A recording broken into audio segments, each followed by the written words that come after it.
All right, let's jump right in. We're going to walk through a pretty intense scenario. Imagine it's 2026 and one single event happens that pushes the entire global economy right to the brink. And believe me, this isn't just about oil and gas. It's about a financial shockwave so big, it forces the world's most powerful people into making an absolutely impossible choice. So, where does this all begin? It kicks off with one single, kind of shocking number: 20%. That's how much of the entire world's petroleum supply has to squeeze through one narrow waterway every single day. And it's not just oil. 19% of the world's liquefied natural gas, LNG, it also travels that exact same route. I mean, this is the stuff that heats homes all across Europe and powers huge industries in Asia. And it's all happening right here, in the Strait of Hormuz, a tiny 100-mile stretch of water that's basically the planet's energy artery. When you really look at it on a map, it's kind of crazy how fragile our whole system is. So yeah, that leads us to the big, scary question for this whole scenario. What on earth happens when that artery is suddenly blocked? What happens when somebody just turns off the tap? Well, the first thing that happens, it's not some slow burn, not at all. It's an immediate, violent shockwave that just rips through global markets. We're talking within hours. And wow, this chart really shows you the chaos I'm talking about. Brent crude oil just shoots past $120 a barrel. But look at LNG. Spot prices in Asia literally explode, surging over 140%. This is an absolutely insane price spike, and it happens almost overnight. Now, what's so wild about this is you can see the physical reality of it. This isn't just abstract numbers on a trading screen, The actual ships passing through the strait, that number collapses by 95%. The world's energy supply chain just grinds to an almost complete stop. So let's be super clear here.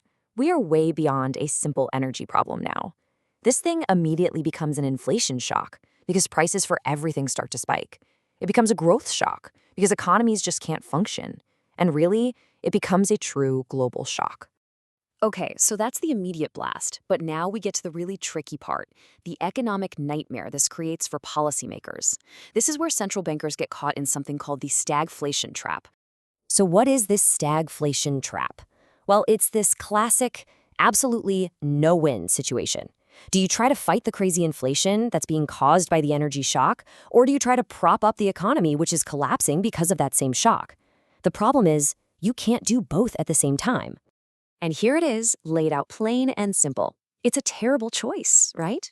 On one side, you can hike interest rates like crazy to crush inflation, but you'll almost certainly trigger a massive global recession. On the other hand, you could keep rates where they are to try and save jobs, but then you risk inflation just spiraling totally out of control. There is no good option here. So, faced with this total mess, the world's two most important central banks, the US Federal Reserve and the European Central Bank, they look at the same problem and choose two completely different paths. First up, you've got the US Federal Reserve. Their play? They decide to, in their words, look through the crisis. They're basically betting it's a temporary supply problem. They want to protect the US economy's soft landing. That's their goal of bringing down inflation without a recession, so they keep interest rates steady to avoid panicking the markets. Then you've got the European Central Bank, the ECB, and they do the exact opposite. Because Europe is so much more dependent on this energy, they're terrified of a wage price spiral, what they call second-round effects. Their goal is to stamp out inflation right now, even if it means they have to knowingly push their own economies into a recession to do it. This table just lays the whole disagreement bare. The Fed is all about growth. The ECB is obsessed with price stability. The Fed holds rates steady. The ECB is already signaling hikes. The Fed sees a temporary headache. The ECB sees a permanent structural threat. It's a huge disagreement on how to handle the exact same crisis, and it's all because their situations are so different. But here's the thing. There's a wild card in all of this. One final variable that could change everything for both of them. And it all comes down to a single question. How long does this blockade actually last? This brings us to a concept we can call the Hormuz clock. And here's why this Hormuz clock is so important. If the closure is short, it's basically just a temporary price spike. It's painful, but the world can handle it. But if it drags on, well, that's when it transforms into something much worse, a permanent structural shock to the entire global economy. And get this, a long closure doesn't mean years, or even half a year. The analysis says the tipping point, it's just 1 to 2 months. That's it. After that, the whole nature of the crisis completely changes.